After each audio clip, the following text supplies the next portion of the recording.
முடிஞ்ச வரைக்கும் நம்ம பிறருக்காக வாழ்வதற்கு பிரயாசப்படுவோம். அன்னைக்கு யோசிப்புடைய வாழ்க்கையில அவருக்கு சந்தோஷங்கிறதே கிடையாது. அடிமையா விற்கப்பட்டார், அடிமைதாரத்தை சிறைச்சாலைக்கு போனார். அவ்வளவு பிரச்சனை மத்தியிலுமே அந்த யோசேப்பு மற்றவர்களுக்காக அவன் கஷ்டப்படுறானே, அவன் கண்ணீர்ல இருக்கிறானே, அவனுடைய கண்ணீர் துடைக்கிறதுக்கு நான் என்ன பண்ண முடியும் அப்படின்ட்டு கஷ்டம்தான், ஆனாலும் அவருக்காக நிக்கிறாரு. அதே மாதிரி ஆபிரகாமுக்கு குழந்தை இல்லதான், ஆனாலும் இன்னொருத்தருக்கு குழந்தை வரணுமே அப்படின்ட்டு அவர்களுக்காக ஜெபிக்கிறாங்க. சோ இன்னைக்கு அநேகர் இதே மாதிரி அநேக சாட்சிகளை நம்ம வேதத்துல பார்க்க முடியும். இன்னைக்கு அநேகர் மற்றவர்களுக்காக வாழ்ந்துட்டு போனாங்க. சோ இதே மாதிரி நாமளும் மற்றவர்களுக்காக வாழணும் அப்படின்னு சொன்னது மட்டும் இல்லாம வசனம் சொல்லுது, கிறிஸ்து இயேசுக்குள் இருந்த சிந்தையே. இயேசு கிறிஸ்துக்கு இருந்த சிந்தை என்னது அப்படின்னா, மற்றவங்களுக்காக எதையாவது செய்யணும். மற்றவங்களுக்காக அற்புதம் பண்றாரு, அவருக்காக அவர் கடையில போயிட்டு வாங்கி சாப்பிடுறாரு. அந்த அளவுக்கு மற்றவங்களை நேசிச்ச ஆண்டவர் இன்னைக்கு நம்ம கிட்டயும் அதையே தான் எதிர்பார்க்கிறாரு.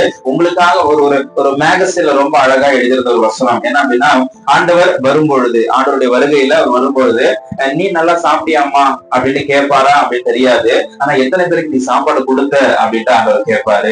நீ நல்ல ட்ரெஸ் போட்டியா அப்படின்னு கேட்பாரான்னு தெரியல. ஆனா எத்தனை பேருக்கு ட்ரெஸ் வாங்கி கொடுத்த அப்படின்னு கேட்பாரு அப்படின்ட்டு இன்னைக்கு ரொம்ப அழகா எழுதியிருந்தாங்க. சோ இதே மாதிரிதான் இன்னைக்கு ஆண்டவரும் மற்றவங்களுடைய தேவைகளை சந்திச்சு பாருங்களேன். உங்களுடைய தேவை ரொம்ப அழகா சந்திக்கப்படும். இந்த ஊழியத்துக்கு வந்ததுக்கு அப்புறமேட்டு ஆண்டவர் எங்களுடைய தேவைகளை சந்திச்சது, விருப்பப்பட்டதெல்லாம் தராரு. அப்படிதானமா?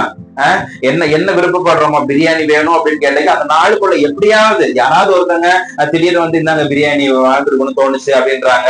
இல்ல காசே இருக்காது, திடீர்னு யாரோ ஒருத்தவங்க ஆஃபர் கொடுப்பாங்க, சரி வாங்க பிரியாணி வேண்டுறோம்.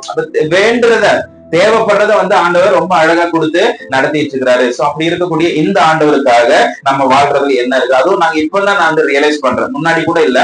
இப்போ அந்த ஊழியத்துக்கு வந்ததுக்கு அப்புறம் நாங்க பிறருக்காக வாழ்றதுக்கு எங்களை அர்ப்பணிச்சதுக்கு அப்புறமேட்டு எங்களுடைய தேவைகள் எல்லாம் சந்திக்கப்படுது. இந்த மொபைல் போன் ஸ்கிரீன் உடஞ்சிருந்துச்சு.